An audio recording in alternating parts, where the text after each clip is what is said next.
Merhaba arkadaşlar, KYLC kanalına hoş geldiniz. Bugün yeni bir projeyle daha birlikteyiz. Projemizde kampta, tatilde, piknikte yiyeceklerinizi ve içeceklerinizi mükemmel bir izolasyonla sıcak veya soğuk bir şekilde tutabilecek bir termos kutu yapıyoruz. Hatta bu termos kutu piyasanın en büyük şirketlerine bile kafa tutabilecek bir termos kutu olacak. Şimdi sözü babama bırakıyorum. Sevgili KYLC kanal takipçileri, herkese merhabalar. Videoya gördüğünüz gibi sevgili oğlum Dorukhan bana göre güzel bir giriş yaptı. Umarım siz de videonun giriş kısmını beğenmişsinizdir. Çocuklarımızın gelişimi için onun kanalında desteklemek isterseniz bilime açılan kapı yazın. Oğlumun resmini gördüğünüz kanalda da sizden ricam tıklayıp abone olursanız bilim, uzay, yapay zeka, elektronik ve teknik konularda oğlum da çocuklar için içerikler üretmekte. Yavaş yavaş onu da iyi bir içerik üreticisi olarak hazırlamaya çalışmaktayım. Kanalımı takip eden arkadaşlarımın birçoğu biliyorlardır ki ben böyle teknik işlere olan merakımın yanı sıra bir de kamp, gezi, piknik, tatil gibi şeylere aşırı derecede bir merakım ve ilgim var. Bununla ilgili hatta bir de 3+1 diye bir kanalım var arkadaşlar. Orada gezdiğim, tozduğum yerleri sizlerle paylaşıyorum. Bu kampta kendime lazım olacak malzemelerin de birçoğunu kanalda yaptıktan sonra sizlerle paylaştığım oldu. Çünkü genelde yapılan şeyler hep ihtiyaçtan hasıl oluyor. Kamp esnasında da bir şeyler lazım oldukça kendi teknik bilgim nazarında kendi ihtiyaçlarımı kendim çözmeye çalışıyorum. Genelde ucuza mal ediyoruz ama parasından ziyade benim için esas olan görevini dört dörtlük yerine getirebilen malzemeler arkadaşlar. Sevgili arkadaşlar, bu videonun da sponsoru olan JLC PCB firması baskı devre tasarımlarınızın prototiplerini profesyonel bir şekilde hazırlayabilmeniz için ücretsiz kuponlar dağıtmaya devam ediyor. Bildiğiniz üzere JLC PCB firması 10 santime 10 santim ebatlarında 5 adet PCB'yi 4 katmana kadar, 5 santime 5 santim ebatlarında 5 adet PCB'yi 8 katmana kadar sadece $2 basıyor. Bunun yanında JLC PCB firması sizler için PCB montaj hizmeti de vermekte. Her ay 3 adet bedava SMD dizgi kuponu ile PCB montajlama hizmetini de ücretsiz olarak alabilmenizi sağlıyor. Üstelik açıklamalar kısmındaki linke tıklayıp kanalımızın koduyla siteye kayıt olduğunuzda $60'lık ilk kayıt indiriminden de yararlanabiliyorsunuz. Siz de eğer amatör PCB hazırlamaktan sıkıldıysanız ve artık profesyonel bir şekilde PCB hazırlamak ve profesyonel PCB'lerle çalışmak istiyorsanız bu fırsatı kaçırmayın derim. Şimdi sipariş vermeyecekseniz bile kampanyalar bitmeden hemen kayıt olup kuponlarınızı alın derim. Benden söylemesi. Termos kutu da zaten bir ihtiyaçtan hasıl olmuştu. Daha önceden kanalda yine mükemmel izolasyonlu kutu diye bir videosunu çekmiş, hazırlamıştım ve sizlerle bunu paylaşmıştım. Hatta o kutunun test videosunu da çekmiştik. Bu hazırlamış olduğumuz termos kutu gerçekten de piyasanın en kaliteli ürünlerine bile kafa tutacak sürelerde içerisine koyduğunuz sıcak ve soğuk gıdaları koruyor. Biliyorsunuz piyasada ismi çok anılan ve çok duyulan bir marka var ama dünya paralar çok pahalı paralara satılan bir termos markası diyelim. İçecekler için termoslar da üretiyor. Termos kutular da üretiyor. Bizim bu hazırlamış olduğumuz termos kutu hem ondan daha kapasiteli ve daha büyük bir termos kutu hem de ondan çok daha iyi bir performansa sahip. Test videomuzu kesinlikle izleyin derim. Ki şimdi bu videoda da hazırlayacağımız termos kutunun test videosunu da yayınlayacağım. Şimdi şunu diyebilirsiniz. Ya madem yapmışsın, güzel de bir performans almışsın, o zaman bu videoyu neden çekiyorsun diyebilirsiniz. Daha önceki videoda görmüş olduğunuz gibi poliüretan köpükten böyle bir termos kutu hazırlamıştık. İç içe geçen 2 tane kutuyu arasını poliüretan köpükle doldurup kapak kısmını da bu şekilde yine poliüretanla izolasyonunu sağladıktan sonra etrafını alüminyum bantla çevirmiştik ve bu haliyle bile, yani bu poliüretan köpüklü haliyle bile çok iyi bir performans almıştık. Sizi temin ederim arkadaşlar. Ben 2 senedir o videodan bu yana bu termos kutuyu bu haliyle dört dörtlük bir şekilde kullanıyorum ve gayet memnunum. Hem termos kutunun yapımı hem sebebi hem de konunun detayları ile ilgili daha önce yapmış olduğumuz o videoyu izleyebilirsiniz. Neyse, şimdi yeni yapacak olduğumuz termos kutunun ne gibi değişiklikler içereceğine bakalım. Bakın, daha önceki termos kutuda ısıl ışınımın önüne geçmek için kutunun dış kısmını alüminyum folyo ile kaplamıştık arkadaşlar. Ben bunu kaplarken şöyle düşünmüştüm ki yorumlarda bazı arkadaşlar o videoda dediler ki neden kutunun içini değil de dışını kapladın, dışı zarar görürse falan dediler. Arkadaşlar, ısıl ışınımı izolasyon kısmının iç kısmına, yani kutunun iç kısmına kadar aldıktan sonra dışında yaptığınız izolasyonun pek bir anlamı yok. Yani aslında ısıl ışınımı kutunun içine hiç almamak lazım. Yani hep kutunun dışında bırakmak lazım ki izolasyon kısmının dahi ısınmasına müsaade etmemek açısından. Ben bu yüzden dolayı kutunun dış kısmını alüminyum folyo ile kaplamıştım. Kendi kendime dedim ki dikkat ederiz. Yırtılmasına, ezilmesine, zarar görmesine müsaade etmeyiz demiştim. Ama bu pek mümkün olmuyor arkadaşlar. Yani ne kadar dikkat ederseniz edin, arabada taşırken bile eşyaların birbirine sürtmesinden dolayı, arabanın hareketlerinden dolayı alüminyum folyo ister istemez zarar görüyor. O zaman da şu aklıma gelmemişti. Yani kutunun tamam iç kısmını, yani şu iç katmanını kaplamıyoruz ama neden şu dıştaki plastik kutunun içini kaplamıyoruz diye düşünmedim. Öyle bir şey aklıma gelmemişti. Ama şimdi bu yapacağımız termos kutunun niteliklerinin birincisi bu olacak arkadaşlar. Yani şu en dış katmandaki kutunun içini kaplayacağız. Termos kutumuzun içini değil de şu dış katmandaki plastik kutunun içini kaplayacağız. Daha sonrasında termos kutumuzun içini yapacağız. Bu birincisi. Böylelikle ısıl ışınım en dış katmandan içeriye hiç girmemiş olacak ve termos kutumuzun dışındaki izolasyon kısmı bile hiç ısıya maruz kalmayacak. Bu birincisi. İkincisi de arkadaşlar, görmüş olduğunuz gibi bu termos kutuyu yaparken poliüretan köpük kullanmıştım ben. Bu poliüretan köpük bile emin olun dört dörtlük bir koruma sağladı ki test videosunu izleyip kanaat getirebilirsiniz bu konuda.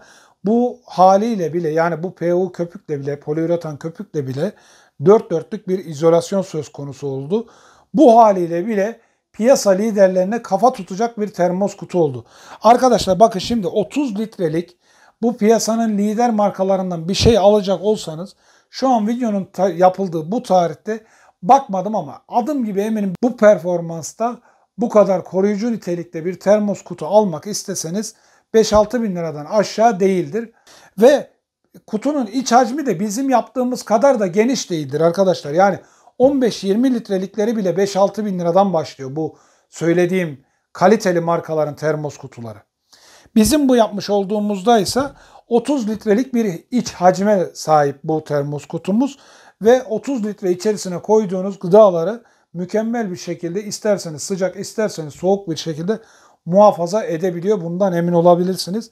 Dediğim gibi ben kamp merakımdan dolayı bunu hem kışın hem de yazın dört dörtlük bir şekilde kullanıyordum. Bu termos kutunun değişiminin, yani yeniden yapmamın sebebinin ikincisine gelecek olursak, o da burada görmüş olduğunuz ısı izolasyon özellikli PU, yani poliüretan köpüğü kullanmak olacak arkadaşlar. Burada kullandığım poliüretan köpüğün esas amacı ısı izolasyonu değil arkadaşlar. Normal poliüretan köpük kullandık burada. Bu yapacak olduğum termos kutuda da ısı izolasyonu bu poliüretan köpükten yararlanacağım. Hem gerçekten ısı izolasyonu yapıyor mu yapmıyor mu bunu göreceğiz. Hem de eğer daha kaliteli bir ısı izolasyonu, daha iyi bir ısı izolasyonu sağlıyorsa çok daha iyi bir performansa sahip bir termos kutumuz olmuş olacak. Neyse, çok daha fazla lafı uzatmadan hemen şimdi bu yeni yapacak olduğumuz termos kutuyu nasıl yapacağımıza geçelim. Bakın, ben bu daha önceki hazırlamış olduğum termos kutunun içini sökmüştüm arkadaşlar, dağıtmıştım ve tekrar geri toplamıştım.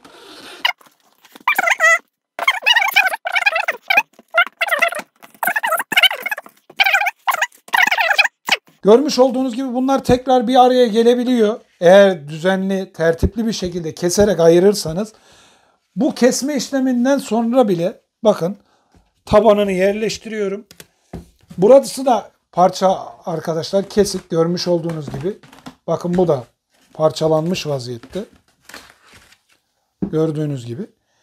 ve gayet güzel bir şekilde de tekrar birleştirip bu haliyle bile kullanmak isterseniz emin olun hiçbir zarar görmeden, performansından hiçbir şey kaybetmeden bu haliyle kullanabilirsiniz. Zaten eğer gereken performansı alamazsam ben o ısı izolasyonlu poliüretan köpükten termos kutumu tekrar bu hale getirip kullanmayı düşünüyorum. Çünkü bakın birleşme yerleri bile dört dörtlük bir şekilde birleşiyor ve kesinlikle içerisine herhangi bir geçirgenlik söz konusu olmuyor arkadaşlar. Bu haliyle tekrar termos kutumun içerisine yerleştirip kullanabilirim. Kapak kısmı da burada. Bunu da sökerken hiçbir zarar görmeden kapak kısmını da aldım. Görmüş olduğunuz gibi bu şekliyle şu iç kutunun kapağını kapatıyoruz. Ve üst kapak kısmını koyup en dıştaki kutunun da kapağını kapatıyoruz ve bu şekilde kullanıma hazır hale getiriyoruz. Bu kullanmış olduğum kutuların bir tanesi, yani şu büyük olan 50 litre hacminde, küçük olan da 30 litre hacminde. Ben piyasayı araştırıp böyle iç içe geçtiğinde hem altında hem üstünde hem de yanlarında boşluk olabilecek şekliyle 2 tane kutu ayarlamaya çalıştım. Bunların detayları ilk videoda var. Oradan izleyip siz de ona göre kutularınızı tercih edebilirsiniz. Çünkü bu konu önemli bir konu. Isı izolasyonu için her tarafını kaplayamazsanız hiçbir anlamı yok arkadaşlar. Şimdi gelin yeni poliüretan köpüğümüzde yeni termos kutumuzu yapmaya başlayalım. Öncelikle bu termos kutumuzun büyük olan kutusunun içerisini burada görmüş olduğunuz alüminyum folyo bantla kaplayacağım iç kısmını. Tamamen alüminyum folyo ile içini altını kapladıktan sonra diğer işlemlere geçeceğiz. Hadi gelin önce bu iç kısmını bir kaplayalım. Ondan sonra da kalan kısmına geçelim.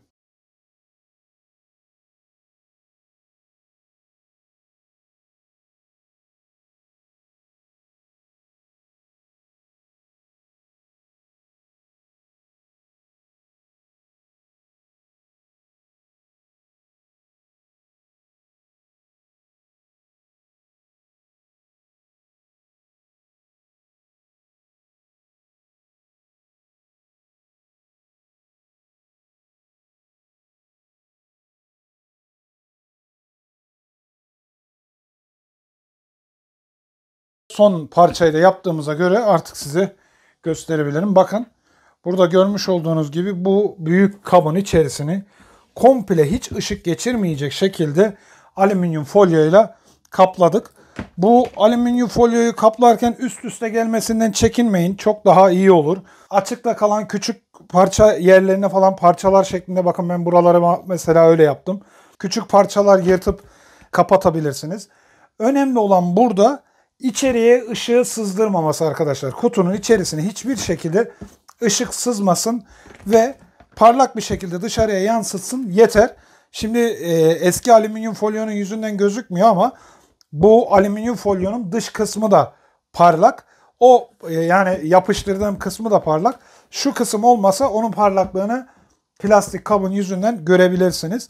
Alüminyum folyo yapmamızın sebebi işte ışığı tamamen engelleyebilmek. Yani hiçbir şekilde kutunun içerisine ısıl ışınımın girmesine müsaade etmemek. Bazı arkadaşlar şey diyebilir, ısıl ışınım nedir diyebilir.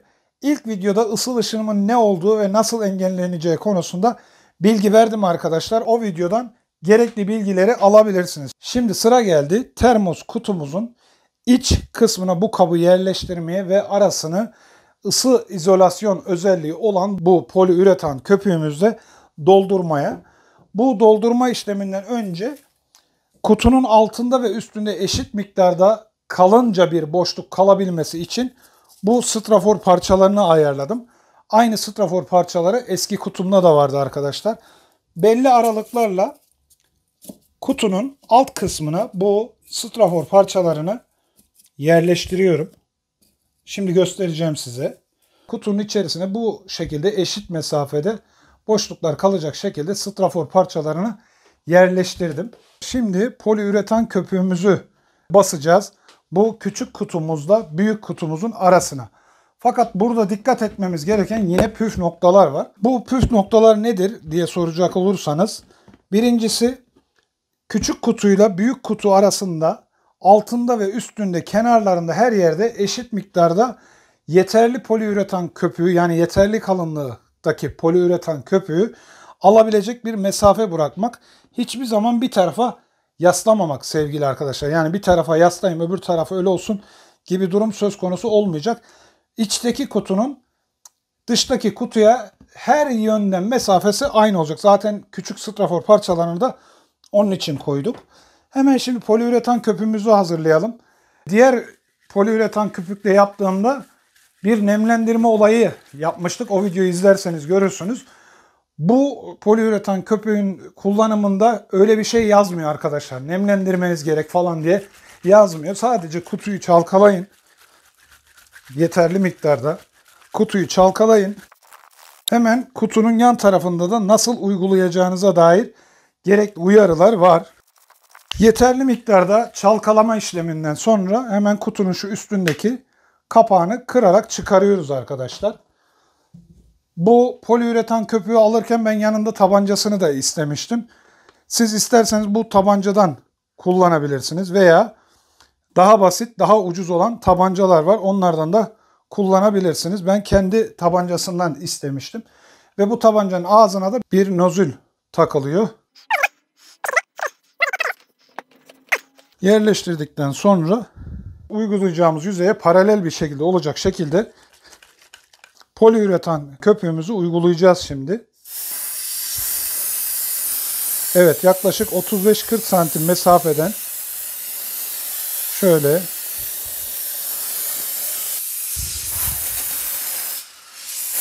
evet. Şimdi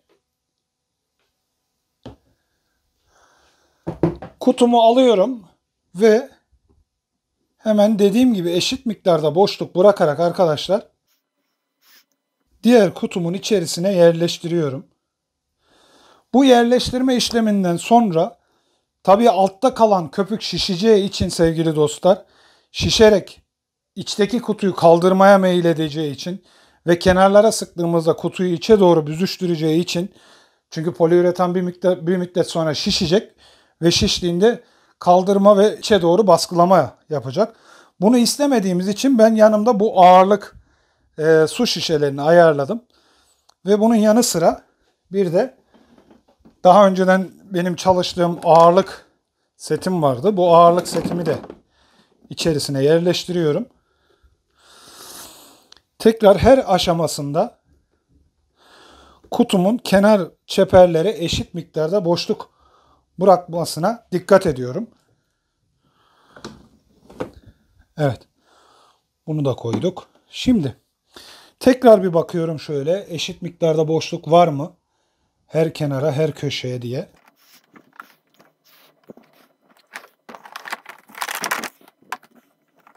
Evet sevgili arkadaşlar. Şimdi yeterli miktarda boşluğu bıraktıktan sonra her köşede kenarlarımı destekliyorum. Kutum içe doğru büzüşmesin diye.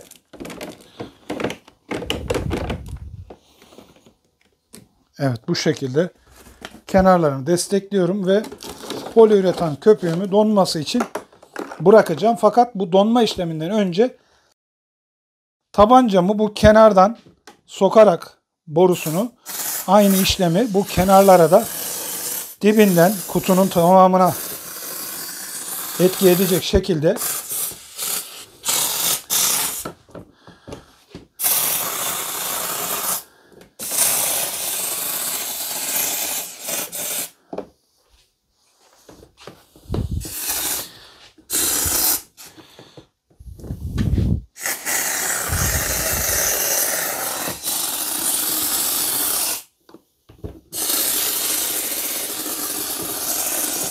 bu şekilde uyguladıktan sonra artık poliüretan köpüğümün şişmesi ve kutumun kenarlarını doldurup sağlıklı bir şekilde donması için beklemeye bırakıyorum. Isı izolasyonlu poliüretan köpüğümüz tamamen kabarmış ve donmuş durumda, görmüş olduğunuz gibi şöyle dokunuyorum ve gayet güzel bir şekilde donmuş.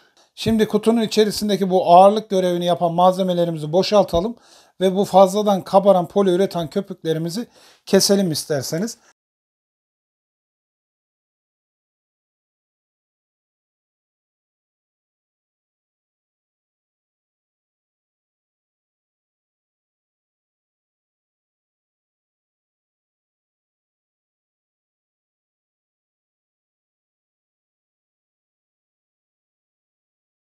Evet sevgili Kaya ELC kanal takipçileri, büyük bir sorunla karşı karşıyayız. Gördüğünüz gibi biraz önce kutunun dış kısmında kalan ısı izolasyonlu poliüretan köpüğümüzün çok güzel donmasına aldanıp içinin de gayet güzel donmuş olabileceğini ve izolasyonu dört dörtlük yapabileceğini düşünmüştük. Fakat kutunun içerisi gördüğünüz gibi muhtemelen dışta kalan, kenarda kalan kısımlar oksijenle çok hızlı bir tepkimeye girip donduğu için içeride kalan kısım hava alamadı, oksijen alamadı ve oksijen alamadığı için gördüğünüz gibi donmamış arkadaşlar ve böyle tuhaf, yapışkanımsı ve hiç arzu etmediğimiz bir hale gelmiş. İlk videomu izlerseniz veya izleyen arkadaşlarım bileceklerdir ki böyle bir problemle karşılaşmamıştık. Çok güzel bir şekilde kutunun tamamı, hatta burada videonun başlangıcında söktüğüm parçalardan da göreceksiniz. Çok güzel bir şekilde donmuş ve kullanıma hazır hale gelmişti. Ama görmüş olduğunuz gibi bu ısı izolasyonlu köpük, bakın kenarda kalan kısımlar çok güzel bir şekilde donmasına rağmen, sertleşmesine rağmen içeride kalan kısımlar, dediğim gibi muhtemelen kenarlar çok hızlı bir şekilde oksijenle tepkimeye girip dondu ve iç kısım hava alamadığı için donmadı arkadaşlar. Herhalde şu poliüretan köpüğün öyle bir problemi yok. Kendi kendine mi sertleşiyor nedir bilemiyorum. Ya da içten dışa doğru ağır ağır mı sertleşiyor? İçinizde kimya bilgisi olan arkadaşlarım varsa lütfen benimle paylaşsınlar ki yorumlarda bu probleme bir çözüm bulmamız lazım. Isı izolasyonlu poliüretan köpüğümüz bu şekilde işe yaramadı. Şimdi benim elimde birkaç tüp daha ısı izolasyonlu poliüretan köpükten var. Bunun devamını getirebilirim. Başka deneyler yapıp, başka testler yapıp bunu olumlu bir şekilde neticelendirecek bir hale belki getirebilirim. Ama bunun için sizin desteğinize ve fikirlerinize ihtiyacım var arkadaşlar. Bu videoda istediğimiz sonuca ulaşamadık maalesef. Şu görmüş olduğunuz ilkindeki gibi bir sonuç alsaydık belki çok güzel bir neticeyle sonlandıracaktık videoyu. Ama görmüş olduğunuz gibi bu haliyle kullanılmaz. Bu haliyle bir işe yaramaz arkadaşlar. Kusura bakmayın, sizin de zamanınızı aldım ama bu konuyla ilgili bir fikriniz varsa, bir çözüm öneriniz varsa benimle paylaşırsanız sevinirim. Mesela şöyle yapılabilir.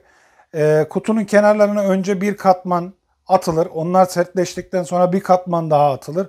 Sonra bir katman daha atılıp tamamı sertleştikten sonra iç kutu yerleştirilebilir ama bu büyük bir problem. Boşluk kalmadan doldurabileceğimizi, kutuyu yerleştirebileceğimizi zannetmiyorum keserek. Kutu içindeyken, yani videonun başlangıcında yaptığımız gibi kutuyu içerisine koyup alt kısma bir katman atılıp donması beklenebilir. Sonra bir daha poliüretan köpük uygulanıp o da donduktan sonra yapılabilir. Ya da en alt katman doldurulur, kenarlar açıkta bırakılır. Alt katmanın donduğundan emin olduktan sonra kenarlar yavaş yavaş birkaç katmanda doldurulabilir. Bunlar benim aklıma gelen fikirler. Belki sizin aklınıza başka türlü çözüm fikirleri de gelebilir. Lütfen bunları benimle yorumlarda paylaşırsanız ve bu problemi çözmeme yardımcı olursanız çok sevinirim. Kusura bakmayın, dediğim gibi birazcık sanki boş yere vaktinizi almış gibi olduk ama ilk videoda bu poliüretanla yapmış olduğumuz termos kutuyu yapıp dört dörtlük bir şekilde kullanabilirsiniz. Ben açıklamalar kısmına, videonun sonuna ve sağ üstteki kartların olduğu yere videonun linkini koyacağım. İzlemek isteyen arkadaşlarım oradan nasıl yapıldığını izleyip neticelendirebilirler ve dört dörtlük bir şekilde termos kutularını yapıp kullanabilirler. Bu videomuz da buraya kadar. Bu tür teknik içerikli videolara ilginiz ve merakınız varsa lütfen kanalımızı takip etmeyi, beğendiğiniz videolara like atmayı ve yorumlarda bilgi, deneyim, tecrübe ve fikirlerinizi lütfen bizimle paylaşmayı unutmayın. Yeni bir videoda, yeni bir projede görüşünceye dek hoşça kalın.